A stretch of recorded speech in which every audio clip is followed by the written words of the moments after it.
সম্রাট সত্যজিৎ রায়ের এক জন্মদিন। সকাল থেকে বিশাখাপত্তনম রোডের বাড়িতে ছিল অগণিত মানুষের ভিড়। ছিলেন সিনেমা জগতের শিল্পী ও কলাকুশলীরা। বিশেষ করে নতুন প্রজন্মের ছেলেমেয়েরাও আজ হাজির হয়েছিলেন সত্যজিৎ রায়ের বাড়িতে।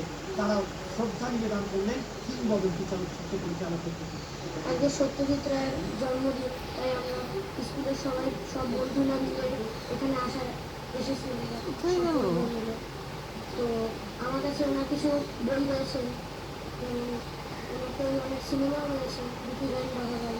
ওনার বাড়ি আমি লাইভে প্রথম দেখলাম। তো আমি একটা ইনস্টিটিউট থেকে এসেছি, আমি যেখানে কম্পিউটার শিখি সেখান থেকে আমাকে নিয়ে আসা হয়েছে।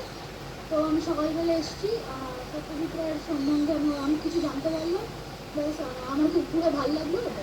দোসরা মে বাঙালির কাছে আবেগের দিন। পুত্র সন্দীপ রায় বলেন, সকাল থেকে অতিথিরা আসছেন বাবাকে শ্রদ্ধা জানাতে। আমাদের কাছে একটা খুব স্পেশাল দিন আর কি।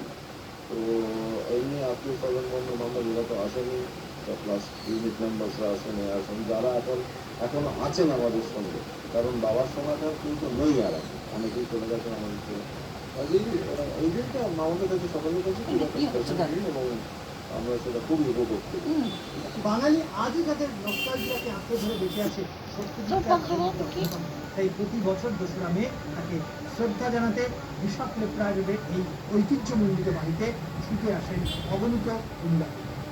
আকাশ কোথায় গেল?